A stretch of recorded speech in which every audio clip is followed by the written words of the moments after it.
Père et du Fils et du Saint-Esprit, ainsi soit-il, mes bien chers frères et sœurs, neveux, amis, continuons notre explication de la doctrine chrétienne. Aujourd'hui, nous voyons le deuxième commandement de Dieu en général. Leçon 19 du catéchisme à l'usage des diocèses de Belgique. Question 266 à 273.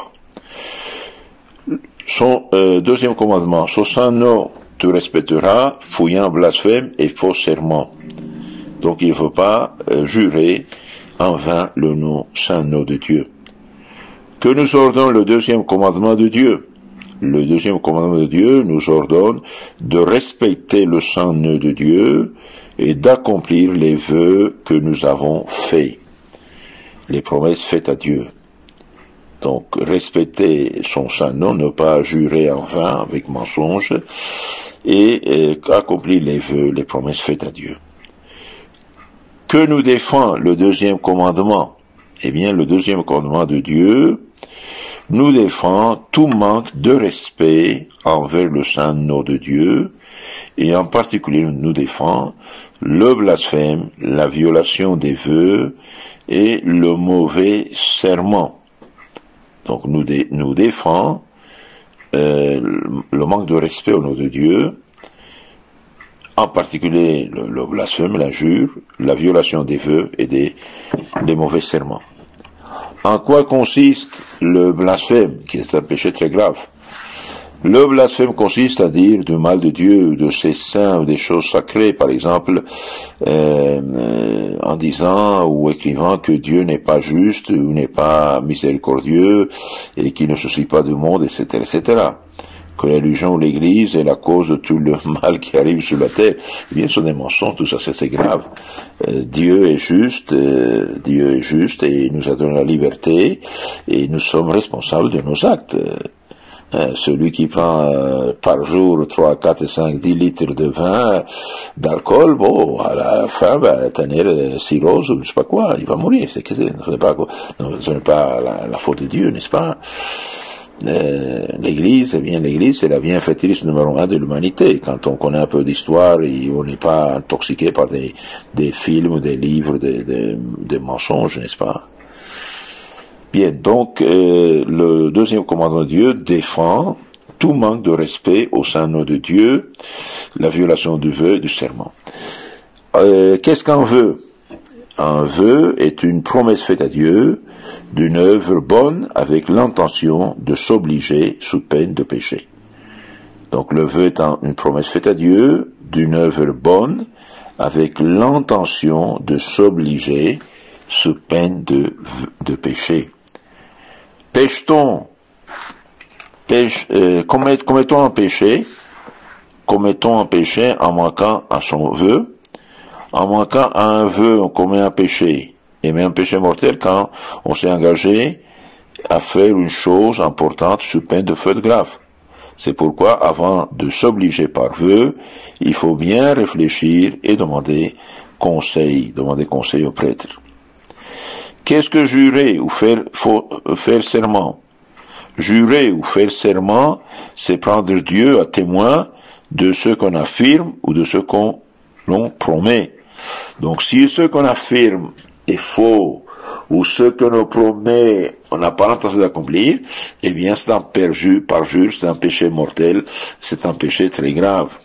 Pourquoi? Parce qu'on prend de témoin de ce qu'on va faire et on ment. Donc, jurer ou faire serment, c'est prendre Dieu à témoin de ce qu'on affirme, de ce qu'on promet. Quand le serment est-il un acte qui honore Dieu? Donc, il y a des serments qui honorent Dieu. Le serment est un acte qui honore Dieu quand il est fait pour une cause grave et juste. Par exemple, si on vous accuse d'un crime que vous n'avez pas fait et vous êtes innocent et vous ne pouvez pas le prouver, vous dites, écoutez, moi je suis innocent, bien, je prends Dieu qui sait tout, qui me jugera, à témoin que je dis la vérité. Quand le serment est-il défendu? Le serment est défendu quand il est fait sans nécessité, ou quand on affirme sous serment ce que l'on sait être faux, ou quand on s'engage par serment à faire une chose mauvaise. quelqu'un fait un serment de faire quelque chose de mauvais, mais il pêche déjà, il ne doit pas le faire. Alors, manquer à son serment et pécher, oui, on a, par exemple, dans la Bible, on voit que le roi Sédécias avait prêté à Nabucodonosor le serment de fidélité, puis il l'avait trahi. Aussitôt Dieu lui fit annoncer par le prophète Ézéchiel, chapitre 18, une cruelle punition et sa mort à Babylone. Et en effet, Nabucodonosor le vainquit en 586, lui fit crever les yeux et l'amena à Babylone où il mourut. También Vladislas, roi de Hongrie, avait conclu et juré la paix avec le sultan Murat II.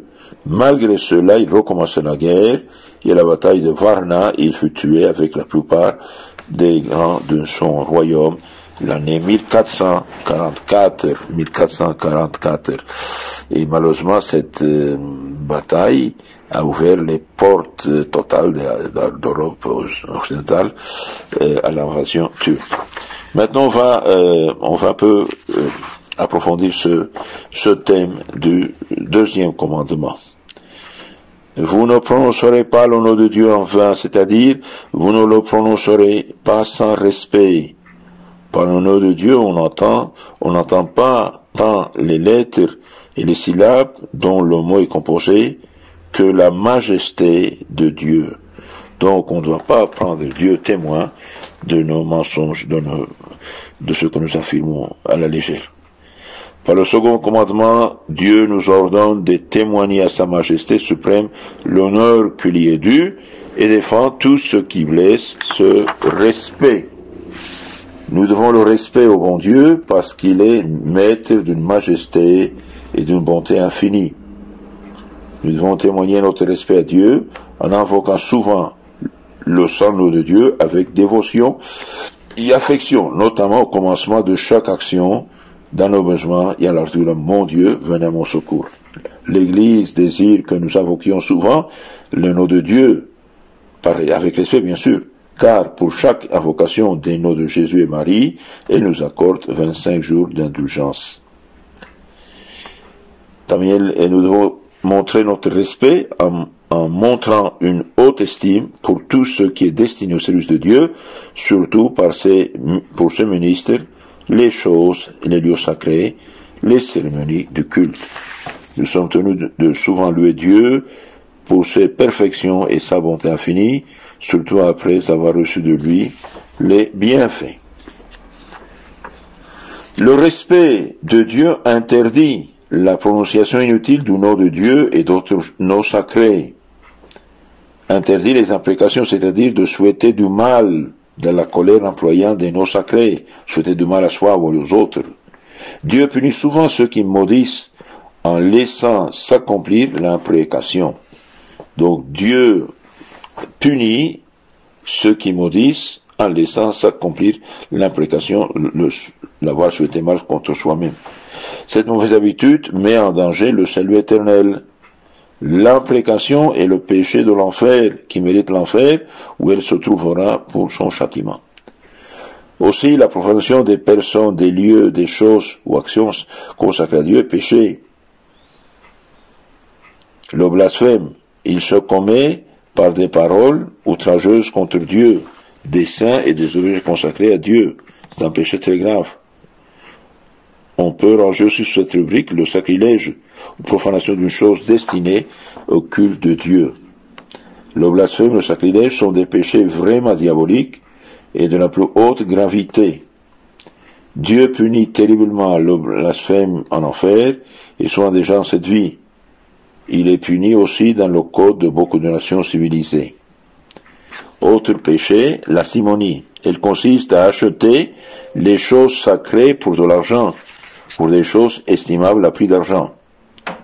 Pour réparer les blasphèmes et les outrages envers Dieu, de pieux chrétiens ont institué la dévotion de la Sainte Face.